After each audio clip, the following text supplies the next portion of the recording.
Cordial saludo.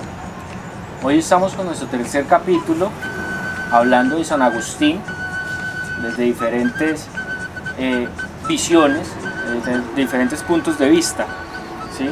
Estamos en colaboración con TV Macizo, con Alejandro Valencia desde Santander, y hoy tenemos el honor de estar con el profe Melkin. Gracias, amigo. Cordial saludo para todos los que nos miran a través de estas redes. Soy Melquisedec Garcés, orgullosamente escritor de San Agustín, de Huila, de Colombia, y ante todo orgullosamente docente de niños, de jóvenes, de adultos y, por cierto, de muchas personas que conviven conmigo.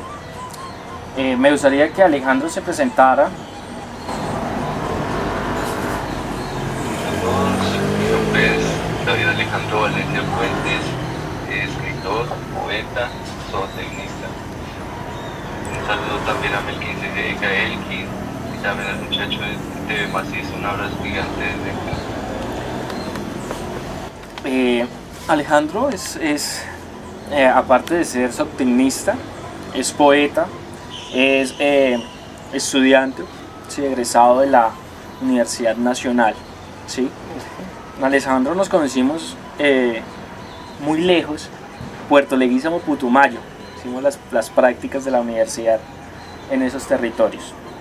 Profe, estamos hablando nosotros un poco sobre San Agustín, ¿sí? Estamos hablando sobre San Agustín, sobre su cultura, su historia, ¿ya? Para usted, ¿qué es San Agustín? Es una dicha haber nacido en San Agustín, porque además tenemos la fortuna de estar en el macizo colombiano, donde nacen los ríos más importantes de la patria, como es el río Magdalena y el río Cauca. También es una fortuna haber nacido en San Agustín, porque es un pueblo que tuvo diferentes momentos en la historia. Tuve la oportunidad de hacer un ensayo para una presentación y yo dividía a San Agustín en 4 momentos. Antes de Cristo, que fue toda esa época antigua, donde surgen las esculturas. Después venimos a la época después de Cristo, donde ya comienzan a aparecer los pueblos precolombinos. Después tenemos la época de la colonia y de la conquista, donde vemos la presencia del pueblo español, y qué mejor legado tan cerca de nosotros como es la leyenda de la Gaitana. Cómo fue tan sanguinaria esa presencia. Y llegó al siglo XX, donde lo trabajo a través ya de la colonización de los caucanos y nariñenses, que nos traen y nos comparten y nos dejan un legado del cual somos frutos. O sea, vivir en San Agustín es una dicha, como vivir en un gran pueblo que tenga historia, pasado, presente y futuro, y que sigue reuniendo a los grandes científicos, a los grandes estudiosos para descifrar todos estos enigmas. Entonces, feliz de haber nacido en San Agustín. Escuchar a una persona hablar de esa forma de su tierra, ¿no? Es llena de esperanza, ¿sí? Llena de esperanza, llena de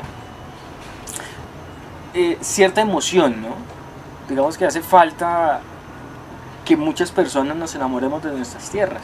Sí, yo siempre digo que el hombre que conoce su historia, que conoce su pasado y que lo tiene presente, es un hombre que valora lo que tiene y que valora y aprecia lo que la vida le está dando, porque con el paso de los días, de nuestro paso por este existir, vamos mejorando, vamos aprendiendo, pero a veces hay personas que no lo valoran, que no lo aman.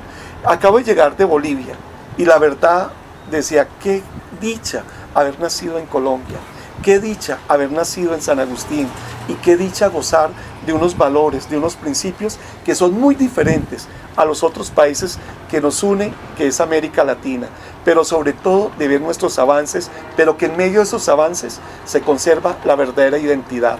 Si yo soy consciente de lo que soy, de lo que tengo y a dónde puedo llegar y hacer, créame que me convierto en un ser de luz y en un ser maravilloso. Profe, en 3 palabras, ¿qué significa crecer en San Agustín? Solo 3 palabras. Crecer en San Agustín significa identidad, solidaridad y fraternidad. Con esas 3 palabras, usted acoge todo lo que nos ha dicho. Lo acojo con todo lo que le ha dicho. Identidad porque conozco mi historia, conozco mi pasado y lo cuido para no cometer los mismos errores. Fraternidad. San Agustín es un pueblo muy fraterno. Las gentes que conviven en él se unen a través de la generosidad y somos muy hermanables en el servicio y más en esos momentos de dolor. Traigo a colación que, por cierto, van a hacer la serie de Pedro Páramo de Juan Rulfo, que dice: el único valor que nos une y nos demuestra quién es nuestro amigo es el dolor y estar en las malas y en las angustias. Y en San Agustín se ve mucha fraternidad en esos momentos. Profe, yo creo que esto tiene que ver mucho con las familias. Todo esto es una base de la familia. Alejandro quiere hacerle una pregunta. Claro, Alejandro. Sí, yo te quería preguntar cómo era la familia tradicional en San Agustín. Bueno, Alejandro y queridos amigos, San Agustín se nos creció de la noche a la mañana. Puedo decir que hasta hace 30 años que yo regresé a San Agustín, yo tuve una ausencia de 10 años. Cuando llegué, todavía estábamos las familias con las que nos criamos. Nosotros nos conocíamos, nosotros nos servíamos. Esta mi casa, mi madre aquí tenía una venta de comidas los fines de semana cuando el mercado era aquí, donde es la plaza cívica. En esta casa venía mucha gente del campo y en esa época pues no teníamos los medios de transporte que tenemos hoy en día y todo esto se llenaba de mulitas y de caballos que eran los que medio tenían para llevar el mercado. Nos conocíamos, eran unas familias que precisamente fomentaban los valores, pero eran unos valores conllevados con las creencias. Y en esa época, hace 40 años, cuando yo era niño, nuestra única iglesia era el catolicismo. Entonces los principios y la formación de los hombres y de las mujeres de aquel momento iban con base a los valores cristianos. Entonces, ¿qué puedo decir?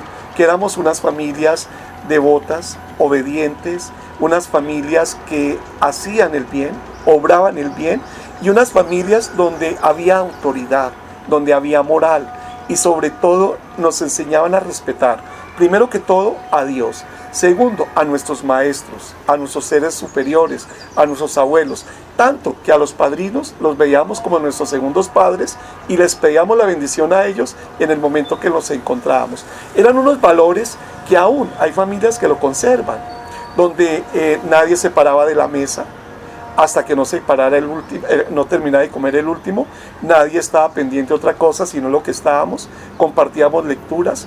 En esa época me acuerdo la Radio Sutatensa, donde mis hermanas mayores, por ejemplo, escuchaban las telenovelas y a mí me colocaban a escuchar Calimán o Arandú. ¿Por qué? Porque era lo que había para el momento. Nos reuníamos con los pocos compañeros, jugábamos en cualquier lado, jugábamos a los indios y a los españoles. Ese era nuestro juego, y hacer chozas para cuando llegaran los españoles y destruirlas. Entonces, porque le quedaba como que teníamos una visión de cómo había sido esa colonización y todo lo que nos había quedado. Y fuera de eso, era un pueblo donde no había vicios. El único vicio que de pronto había era ir a jugar billar, que en ese momento era muy mal visto, que un niño estuviera en un billar, y las fiestas eran de día, para los niños y para los jóvenes, y se celebraban las primeras comuniones, los cumpleaños, las navidades, pero en un ambiente de familiaridad, en un ambiente de compartir. En la época de San Pedro era muy hermoso ver plato va y plato viene, con asado, con tamales, con envueltos. En Navidad la variedad de dulces y de panes, y compartíamos. Entonces, esa época en la que yo crecí es una época donde estuvimos no sujetos, pero sí orientados hacia los valores cristianos y hacia los valores humanos, pero todos fortalecidos y fundamentados en la autoridad, en el respeto, en el amor, y también en ese medio de crear sueños y expectativas para seguir adelante. El profe habla de San Agustín, de cómo ha crecido, ¿no? Dice, San Agustín se nos creció de un momento a otro, ¿sí? Yo creo que esto tiene que ver mucho con la influencia, ¿sí?, de otras culturas, de otras personas, de otros territorios, ¿no? De otras personas que han llegado a ese territorio de pronto a conformar su familia, de pronto a hacer vida, ¿no? Sí, amigo, mira, cuando yo le hablo de hace 40 años, 50 años, que tenía 7 años, que ya tenía uso de razón, éramos 5.000 personas, yo creo, o creo que hasta menos, porque el templo que hoy queda pequeño para todas las celebraciones y ahí estábamos todos. Y fuera de eso, San Agustín comenzó mucha gente a llegar por lo del turismo. Comenzó lo que es el emprendimiento, la empresa, la infraestructura, los restaurantes, la construcción de hoteles, la compra de fincas. Entonces esto como que fue un atrayente para venir a San Agustín a prestar un servicio, apoyar a la gente y fuera también pensando en crear empresa y en conseguir ganancias. Entonces se nos vino mucha gente. Y después detrás de ellos pues vinieron también algunos extranjeros que se nos han quedado y de los cuales pues hemos aprendido un poquito aquí, un poquito allá, pero en medio de todo conservamos nuestros valores. El verdadero agustiniano tiene unos valores que nos hacen auténticos, que nos hacen únicos, como cuando uno va, por ejemplo, a Garzón, como cuando uno va a Neiva. Uno sabe que hay unos valores que prevalecen y que se conservan, y que se viven a través de las costumbres o de la celebración de las tradiciones. Pero San Agustín fue también como un lugar donde vinieron en la época de la violencia como muchos desplazados, porque es una tierra cosmopolita, es una tierra que encierra una magia, que encierra como una magia, como lo tiene la selva, de atraer. El que viene a San Agustín no se quiere ir. Y uno ve que lloran. Eso me pasó. Yo no soy de acá de San Agustín, no soy ni huilense, soy caqueteño. Sí. En realidad, mi familia, pues, mi mamá, sí, se comprometió con un señor de acá. Y ellos se fueron otra vez para el Caquetá, yo me quedé en San Agustín. ¿Sí? Me dicen, vengas, y yo no, me gusta San Agustín. Profe, ¿usted cree que las tradiciones del territorio han cambiado porque la misma sociedad ha tenido una apropiación cultural? Por lo mismo, por todo, digamos, esa población que ha venido de otros territorios con otras ideas. Bueno, hablemos de la tradición del Huila en general. La tradición en el Huila en general se encierra en lo que es las fiestas de mitad de año, que son el reinado del sanjuanero huilense. Es una tradición fuerte que lleva más de 60 años y con base a ella se encierran otras tradiciones como es los grupos de chirimía, de música chirimía, de los famosos rajaleñas, y también el momento de compartir viandas propias de aquellos momentos. Entonces, esa es la identidad del huilense. Frente a eso, yo pertenezco al Fondo Mixto de Autores Huilenses. Gracias a mi libro Del Amor y la Vida, con el que me gané una convocatoria, pude ingresar ahí al Fondo Mixto. En el Fondo Mixto nos hemos propuesto demostrar que en el Huila no solamente somos sanjuanero huilense, no solamente somos reinas. Entonces nos hemos propuesto que a la par del reinado se hagan encuentros culturales, se hagan encuentros literarios para mostrar que la faceta del huilense va más allá del simple sanjuanero, y lo estamos logrando. 2. Ya nos venimos para el sur del Huila. Recordemos, como le dije hace un momento, San Agustín tiene la influencia de muchas familias que vinieron del Cauca, que vinieron de Nariño y nos trajeron el legado y nos dejaron una huella con sabor a estas tierras. Muchos historiadores hacen una diferencia, los del norte y los del sur. Los del norte, por el clima y todo, pues tienen como una influencia en sus costumbres y tradiciones, con lo que conlleva todo lo que es las fiestas de San Juan y San Pedro.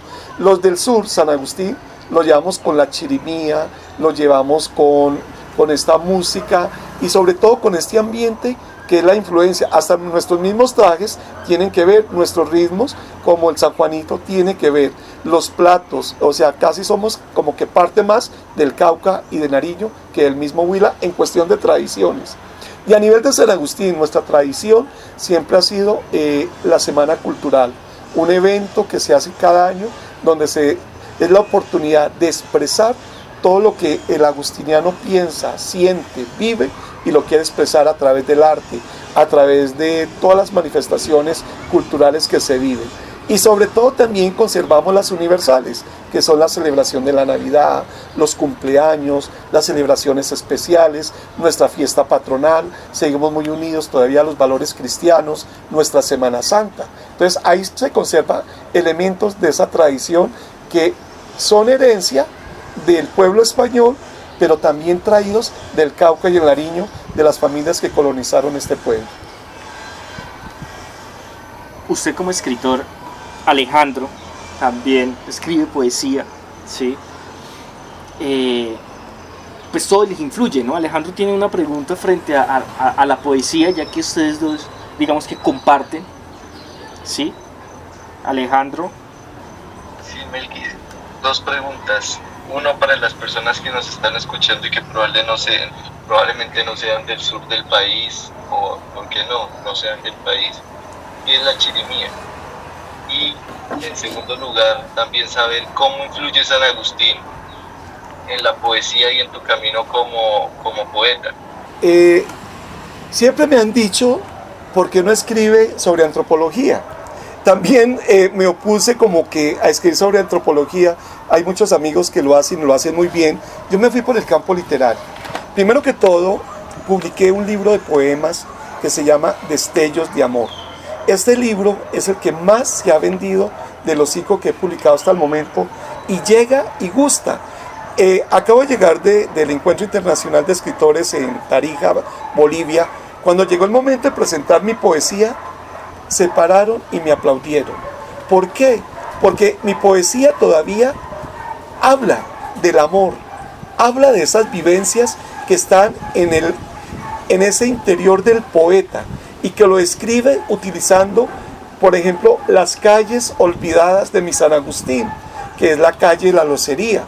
Hablo de lugares mágicos y maravillosos como es el parque arqueológico, pero estos lugares los utilizo como contextos donde se desarrolla esa inspiración del amor y la vida. Mi segundo libro, que son 8 relatos, este libro prácticamente está en todas las bibliotecas del departamento del Huila y gracias a ese libro una institución le dio el nombre a la biblioteca Melquisedec Garcés. La verdad, eso ha sido fascinante. ¿Por qué?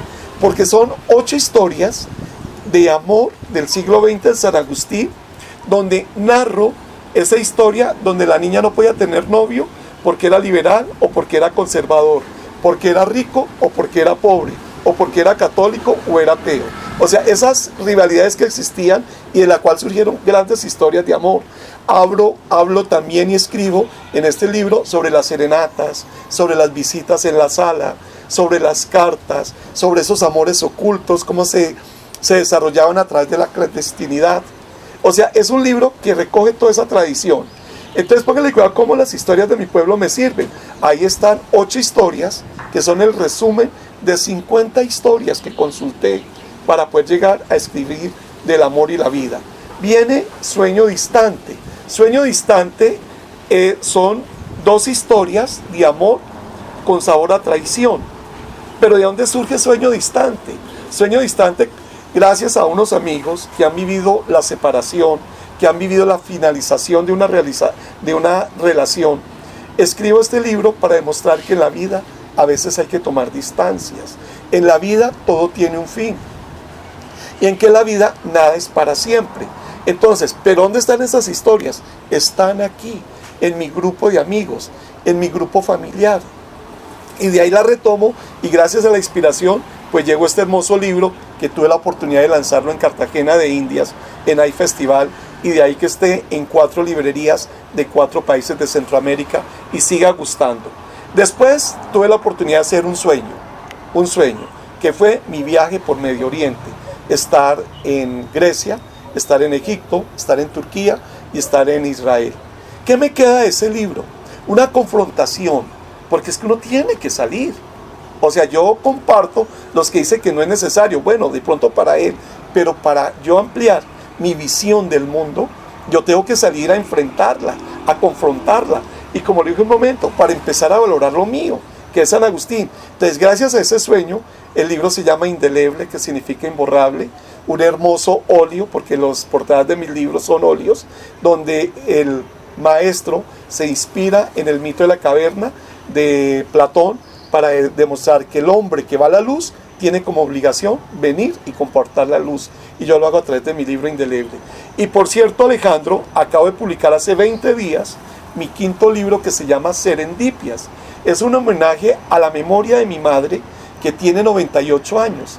Me contó más de 100 historias del San Agustín de los años 40, 50, 60, 70, hasta este momento. Y de esas grandes historias que ella me cuenta, pues yo esos elementos intangibles que están en la memoria de ella, y en las historias de estas familias yo las retomo y las vuelvo tangibles a través de la escritura. Llevamos 20 días con la publicación del libro y ya se agotó la primera edición. En solo San Agustín se vendió más de la mitad de la primera edición y tenemos una cantidad de encargos para el mes de diciembre. ¿Por qué? Porque la gente de San Agustín me apoya. La gente de San Agustín tiene un cariño especial con mi madre, con mi familia y conmigo. Pero ¿por qué Serendipias se agotó tan rápido? Porque ahí está San Agustín reflejado, a través de las historias que están en la memoria de nuestros abuelos. Entonces San Agustín directamente es mi inspiración. ¿Pero qué me inspira? Su gente, su vida, su historia, su tristeza, es su amor. Pero me inspira todo lo que encierra ese contexto que nos lleva a la magia y vuelve a San Agustín un lugar mágico que es capaz de exportar a través de la poesía, a través de la narrativa, grandes historias que se convierten en universales. Profe, usted como escritor, ¿cree que la escritura o la literatura, la lectura, sana a una persona, a una sociedad, a una cultura? Bueno, primero que todo hay que hablar de los géneros literarios, ¿cierto? Sí. En este momento lo acabo de escuchar y lo escuché en la Feria del Libro de Bogotá, que fue un homenaje a José Estacio Rivera, por cierto, este año, donde los libros que más busca la gente son los libros que lo llevan a la reflexión, que lo llevan a fortalecer sus valores, sus elementos. Walter Rizzo es uno de los grandes escritores que más vende libros porque sus libros son de formación, de autoformación, para mejorar el autoestima. Amor propio, ¿no? Amor propio, él lucha por el amor propio. De ahí que Piedad Bonet, en una charla que nos dio, nos decía, escriban libros esperanzadores, escriban libros que superen el dolor, que superen la tragedia, que el lector forme su propio final, que el lector forme su propia decisión. Y yo me uno a Diana Uribe, nuestra gran historiadora, cuando ella dice todos los domingos, el que lee un libro no vuelve a ser el mismo. Y qué bonito, yo me he encontrado con testimonios y me escriben con testimonios diciendo, su libro me ayudó. Yo fui a Cartagena de Indias a presentar Sueño Distante, porque en la Feria del Libro alguien de Cartagena me compró el libro Sueño Distante. Y una vez me llegó una foto, maestro, esta es mi historia, ¿cómo la supo? Te voy a traer a Cartagena. Y créame que había sido una señora pues, de alta tradición cultural en Cartagena, de los Lemaitre, casi nadie, y me lleva a Filbo, a la Feria del Libro de Cartagena para que presentara el libro. Y mucha gente, los niños cuando declamo, los niños cuando leo los cuentos ahora de Serendipias, cuéntenos más. Entonces yo sí veo que si usted lee un libro con conciencia, el libro te transforma. Y también, ahí sí digo que hay que tener cuidado con los libros. Mis libros tienen la característica que son para niños, jóvenes y adultos, porque hay libros que es mejor que los niños no los lean.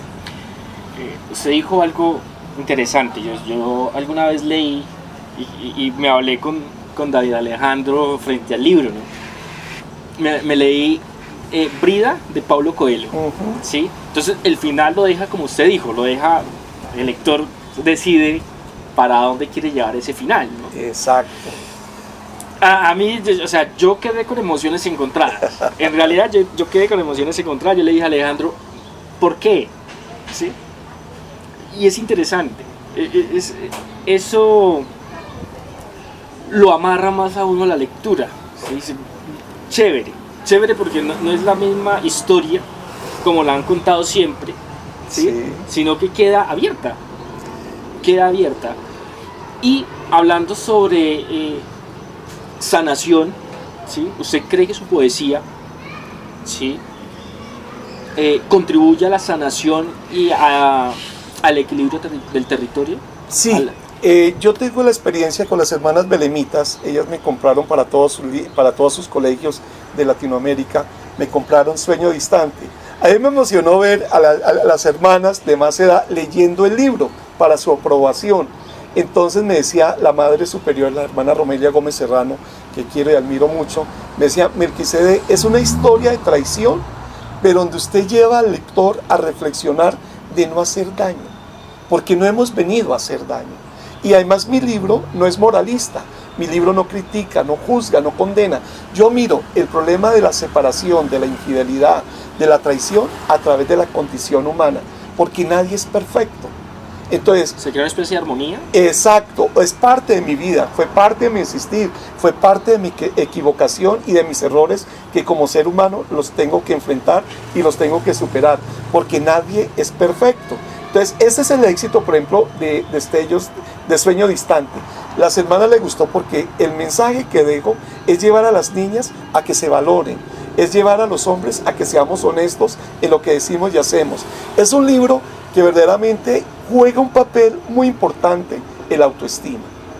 El autoestima. Y despertar conciencia donde diga, yo no he venido a hacer daño. Yo no he venido a hacer daño. Y no tengo por qué hacerlo.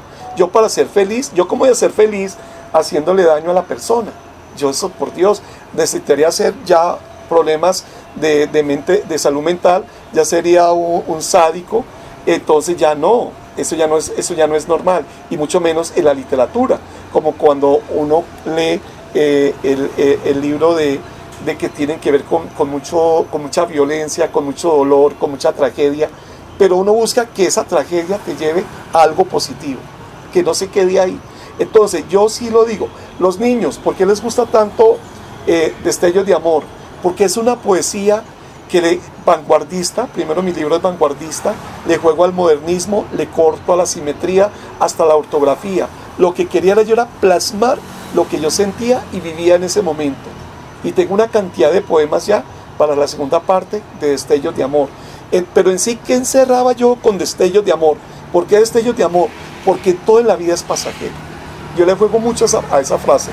Nada es para siempre, pero viva el momento, goce el momento, pero sin hacer daño. Entonces, la poesía mía lleva a alimentar el espíritu, a ubicarte en contextos, porque hay sentimientos que son universales. No solamente los colombianos nos cortamos las venas por amor, en todo el mundo puede pasar eso, pero más en los países latinos, lo veía ahora en Bolivia. Entonces, llevar a que esa no es la solución, pero sí crear la esperanza y que usted se identifique con la poesía. Identidad. Interesante trabajar la identidad desde la poesía, desde la literatura. ¿Sí? Alejandro, en algún momento estábamos hablando sobre la identidad sanagustiniana, ¿sí? Y él tiene una pregunta frente al tema. Claro. Sí, pues creo que igual vos ya la respondiste al inicio, pero específicamente en los jóvenes, haciendo digamos una comparación que he estado en San a lo largo de mi vida, ves que hay una identidad agustiniana en los jóvenes. Yo, en lo que he trabajado en los 30 años que llevo como docente de colegio, de escuela, universidad, prácticamente no se puede hablar de una identidad en un pueblo. Tenemos muchas influencias. O sea, para hablar de identidad es como cuando uno habla del entorno al casticismo de Miguel de Unamuno, que el pueblo español busca mostrar ante todo que ellos tienen la verdadera identidad. Muy difícil, porque todos somos el producto de diferentes mezclas, y más nuestros pueblos indígenas y americanos que tuvieron toda esta influencia española, francesa, inglesa. Retomo nuevamente mi experiencia en Bolivia. Por ejemplo, para mí fue de mucha alegría ver una clase de guaraní. El profesor estaba enseñando matemáticas y lo estaba haciendo en guaraní. A uno le enseñan que lo que es Uruguay, Paraguay, Bolivia, ellos el guaraní lo utilizan cuando están entre ellos, y cuando están en un asunto comercial o de amistades o con turistas, utilizan el español. Pero fue muy admirable. Para mí eso sí es tener identidad. Y además ver ese amor por esas tradiciones. En Colombia las tenemos, en San Agustín las tenemos, en nuestros grupos indígenas las tenemos, los verdaderos elementos que me dan esa identidad. En San Agustín me atrevo a decir que no la tenemos. ¿Por qué? Porque, vuelvo y lo digo, somos el fruto de diferentes invasiones, de diferentes colonizaciones, y verdaderamente no tenemos el propio pueblo que nació y se originó en San Agustín. Somos el fruto de colonizaciones, como lo dije en un momento, nariñenses, caucanas, del Caquetá, del Putumayo, somos una mezcla. Entonces prácticamente hablar de una verdadera identidad. Bueno, también lo podemos ver de que sí, yo amo mi San Agustín, lo quiero, conozco su historia y todo, la vivo y la comparto. Pero la verdadera identidad debe nacer, como lo dijo Miguel Unamuno, desde el origen, y no lo tenemos. No se tiene un origen para unas hablar bases, de una identidad. unas bases, un elemento. Aprovechando, digamos, esto que acabas de decir del guaraní, ¿cómo se enseña este idioma ya?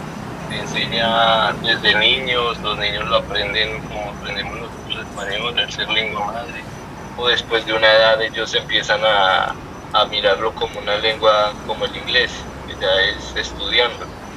Alejandro y amigos, de lo que pude hablar con los profesores en una universidad de medicina, Universidad Católica, me impresionó y me decían, nosotros aprendemos el guaraní desde el vientre de nuestras madres, desde el vientre, y a medida que vamos creciendo se nos va incrementando y fortaleciendo, y a la vez el español, y hay hogares donde se enseña guaraní, español y a la vez inglés. Entonces, póngale cuidado que desde una edad muy prematura, desde el vientre, se va infutiendo ese amor por la cultura y por la tradición. Para ellos la gran felicidad es vestir sus trajes típicos y lucirlos, y más que todo ver a esas señoras con sus faldas anchas, con ese cancán por debajo, y tan hermosas, con sus trenzas y sombrerito chiquito y sus chalinas, felices, luciendo.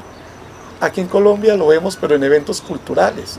Y eso si acaso, porque ahorita los eventos culturales se nos han llenado de danzas modernas. Entonces hasta eso estamos perdiendo. El guaraní desde niños, desde el vientre. Y siguen en la universidad, se casan y siguen estudiando y siguen hablando guaraní. Hablando de esto, ¿sí? de cómo se enseña la cultura guaraní, ¿sí? el idioma, ¿sí? De cómo la tradición se mantiene desde el vientre, ¿sí? Porque lo podemos ver y lo estás diciendo, lo estás confirmando ya que fuiste, sobre cómo las mujeres visten también su vestuario típico, ¿no? En San Agustín existe el apoyo, ¿sí? A la cultura y se podría decir, bueno, no lo colocamos como identidad porque no existe o no hay una identidad plena en San Agustín, pero sí existe ese apoyo a la cultura. Bueno, empecemos por la parte nacional. O sea, el Ministerio de las Culturas, las Artes y los Saberes, pues prácticamente son los que fomentan y cuidan y protegen y apoyan la cultura, ¿cierto? Y todo es a través de convocatorias, a través de propuestas, como se debe hacer legalmente. A nivel nacional, no. Si usted no gana la convocatoria, si usted no gana la propuesta, pues prácticamente se queda un año sin apoyo del gobierno nacional. Lo mismo sucede con el gobierno departamental. Secretaría de Cultura también saca un plan de estímulos, saca también unas convocatorias para publicaciones, para compras de libros. Por ejemplo, en estos días estamos con la convocatoria de los autores que vamos a ser parte de la Feria Internacional del Libro del Huila. Y si uno no sale en esas convocatorias, pues se queda por fuera. Pero las convocatorias te dan la oportunidad de ir, ya no como independiente, pero se necesitan los recursos. Se necesitan los recursos y el apoyo. Entonces, por ejemplo, si uno no tiene los recursos suficientes, pues se queda con las ganas de participar o estar en estos eventos. A nivel municipal, los recursos para cultura son muy pocos.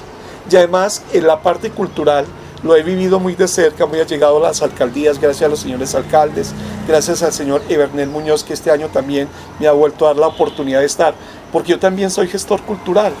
Yo también, hace 30 años y más, yo he ayudado a gestionar eventos, he ayudado a gestionar recursos, he ayudado a que vengan grupos, pero la verdad los recursos son muy pocos, porque tienen que cubrir otras necesidades.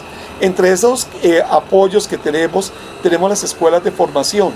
En San Agustín tenemos las escuelas de danzas, la escuela de música, la escuela de chirimía, la escuela de escultura, de pintura. Tenemos la parte deportiva, recreacional. Entonces los recursos son muy pocos. Entonces es muy poco el apoyo que a uno le pueden dar. Entonces, pero sí hay el apoyo, sí está el interés, sí está la palabra motivante para nuestros deportistas, para nuestros escultores, para nuestros amigos del campo, ahora que está tan de moda el café, el cacao, la panela, para ir a esas ferias y a esos encuentros, porque ahí es donde uno muestra su producto.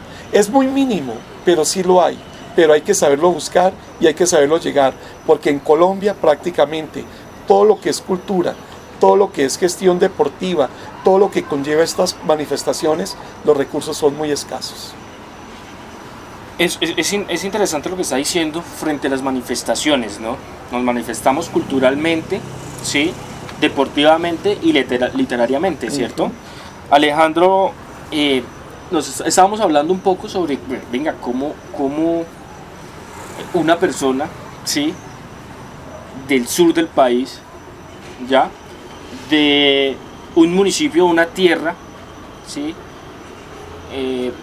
Un poco olvidada por el interior del país o por las entidades gubernamentales, etcétera, como se les diga, ¿sí? Llegó, ¿no?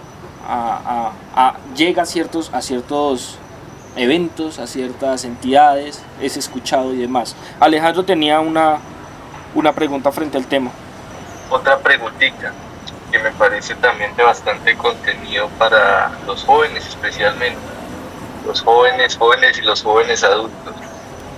Dado que estamos en la era de la tecnología y de la información, hay mucha información de valor y hay información de no tanto valor y absoluto valor nulo.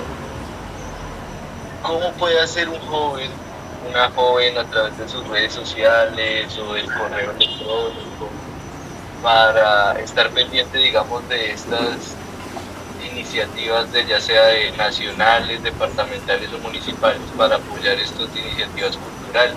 Bueno, Alejandro, primero que todo, pues nuestros chicos, nuestros jóvenes, ellos son expertos en manejar estas redes y entrar a estas oportunidades. Yo le pido a los niños y a los jóvenes, en este momento estoy patrocinando a 6 producciones que vienen en camino junto con mi casa editorial, Tierra de Palabras, Diana Patricia Collazos, y los estamos apoyando, estamos en eso. Estamos buscando la forma de buscar el apoyo económico, ¿cierto? Más que todo la parte económica. ¿Por qué? Porque la parte publicitaria, gracias a las redes, uno se da a conocer, gracias a los medios de comunicación, y si uno cala, por supuesto que van a estar en la mano de uno. Entonces yo invitar a los chicos y también a todos los gestores culturales, a todos los maestros, estar pendientes de estas convocatorias que por lo general salen a finales de año o a comienzo de año. Entre enero y marzo salen muchas convocatorias y lo mismo a final de año entre octubre y diciembre. Entonces invitarlos a los chicos que así como están pendientes de todo lo que ellos manejan a través de redes, también entren y exploren las páginas del ministerio, las gobernaciones, que también entren y exploren las mismas alcaldías de otros municipios y otras ciudades. Por ejemplo, para yo ir a Bolivia, yo me gané una convocatoria que hizo Secretaría de Cultura y yo ni sabía que existían esas convocatorias, y yo como siempre entro, ¿qué hay en cultura? ¿Qué hay en cultura? Me encontré que convocatoria para el Encuentro Departamental de Cultura en el Pital Huila. ¿Quiénes podían participar? Tales y tales manifestaciones. Cuando encontré la literaria, dije, voy a participar en la literaria. Me inscribí con Indeleble, y con Indeleble fue declarado el año pasado una de las mejores expresiones literarias del departamento del Huila. Y al ganarme esa, fuimos 10 los escritores que ganamos esa convocatoria con diferentes géneros. Entonces se nos dio la oportunidad de un viaje internacional. Entonces unos ya estuvieron en Perú, otros estuvieron en Chile, otros van para México a finales de noviembre a la Feria Internacional del Libro en Guadalajara, y otros estuvimos en Bolivia. Entonces es estar pendiente de unas convocatorias y estar inscrito también a estas instituciones. Yo estoy inscrito a Secretaría de Educación y de Cultura del Huila, del Tolima, del Quindío, de Bolívar, de Cartagena, que es donde se ven más estas manifestaciones culturales, y entonces uno le llega la información y reunir los requisitos y presentarse. Entonces yo invito a los muchachos que les gusta el arte y que de pronto quieren publicar, que de pronto quieren expresar sus cualidades artísticas, estén pendientes de estas convocatorias y si es posible que se inscriban.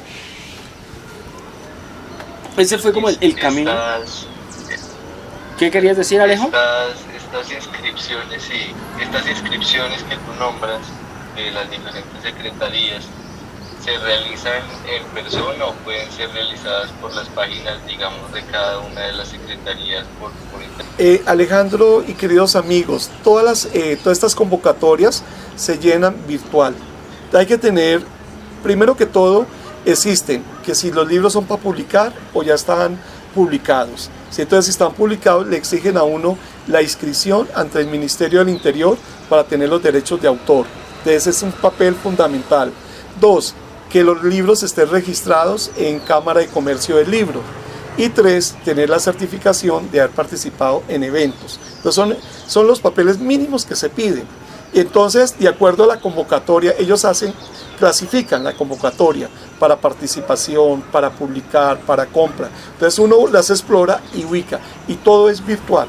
Todo es virtual. Todo es de forma virtual. Profe, muchas gracias. Muchas gracias por dejarnos entrar a su casa. ¿Sí? Por tener este diálogo con nosotros. ¿Sí? Por participar en estos conversatorios que estamos realizando para conocer un poco más sobre San Agustín, su origen, su historia, ¿sí? Qué piensan diferentes personajes, ¿sí? Interesantes del territorio del municipio de San Agustín. Usted es escritor, poeta, y nos quiere por favor recitar una de sus poesías. Claro, pero yo antes quiero hacer una pequeña reflexión porque hablábamos de identidad, ¿cierto? Yo le digo a los niños, a los jóvenes y a los adultos que quieren entrar en el mundo del arte, no solamente la literatura, también está la música, la pintura, la escultura, la danza, tantas manifestaciones que tenemos y que en Colombia se apoyan. Y yo quedo sorprendido cuando que en San Agustín se está apoyando tal y tal. Vea qué bonito, yo no sabía que eso existía en San Agustín. Entonces, explorar. Pero yo sí los invito a que seamos auténticos, a que tengamos identidad. Que no nos comparen. Yo nunca pretendo, por ejemplo, ser un Mario Benedetti. Yo no pretendo ser un José Estacio Rivera. Yo quiero ser Melquisedec Garcés. Y eso es lo que yo siempre lo digo en los conversatorios, en mis talleres, en las conferencias. Soy Melquisedec Garcés. Es que su literatura como que se parece, pero es la literatura de Melquisedec Garcés. No nos comparemos, porque si nos comparamos nos vamos a sentir tristes, porque siempre hay grandes y personas más pequeñas que uno, como dice un poema por ahí. Entonces yo los invito a que tengan identidad, que sean auténticos, que no se quieran parecer a Gabriel García Márquez. O sea, se colocaba de muy mal genio cuando lo comparaban. Soy García Márquez, no soy otro, porque somos únicos. Y frente a esa, de ser únicos, tener nuestro propio estilo. Mi estilo es Melquisedec Garcés y gracias a Dios tengo muchos, pero muchos seguidores que les gusta ese estilo, que les gusta esa forma como transcribo mis emociones y las transmito a través de hermosas figuras literarias, a través de hermosas reflexiones y sobre todo fortalecidas en un conocimiento literario. Estudié literatura, llevo más de 30 años como profesor, he viajado por muchos lugares de Colombia y del mundo y eso ha fortalecido mi quehacer literario. ¿Por qué? Porque no es solamente llegar y escribir por escribir, sino escribir para dejar una huella de amor, escribir, como usted lo decía, para que mis libros motiven a seguir viviendo y escribir para dejar una luz en tanta oscuridad que se vive. Pero mi literatura es Melquisedec Garcés. Bueno, un poema, me encanta, un poema de los que voy a publicar en mi segunda parte de Destellos de Amor. Él, mirándolo a los ojos, le decía: Padre, no te mueras, tú eres lo más importante para mí. Su tierno padre se recostaba en su pecho. Él sentía que ya no eran minutos, sino segundos de vida que le quedaban. Sus ojos se llenaron de lágrimas. Su hijo lo apretó más contra su pecho y su padre agonizando le decía: mi hijo, esto es un hasta luego. Tú sabes que nos vamos a volver a encontrar, pero mientras nos volvemos a encontrar, nunca dejes de ser feliz. Gracias, profe. Muy bonito ese poema, esa poesía. Recomendaciones que quieras hacer de pronto de sus libros para que las personas lean. Primero que todo, gratitud porque mis libros se siguen vendiendo. Serendipias, en 20 días mi casa editora, sorprendida de la gran acogida y de las grandes invitaciones que hay para final de año y para el otro año, con la ayuda de Dios, para presentar el libro y sobre todo para dejando lo que yo siempre digo: huellas de amor, huellas de esperanza, huellas de luz, sin hablar mal, sin atacar, sin esas cosas, porque el mundo, para todos hay espacio, el mundo todavía es amplio, el sol brilla para todos.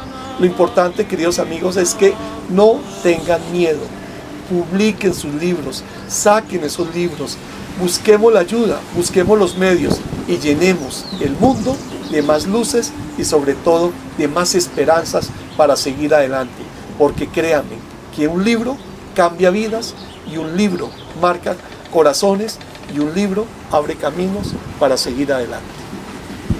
Profe, muchas gracias por... Gracias a ustedes. Muchas gracias, Alejandro. Alejandro está... Muchas gracias. Gracias, Alejo, por estar acá. Muy grande desde aquí.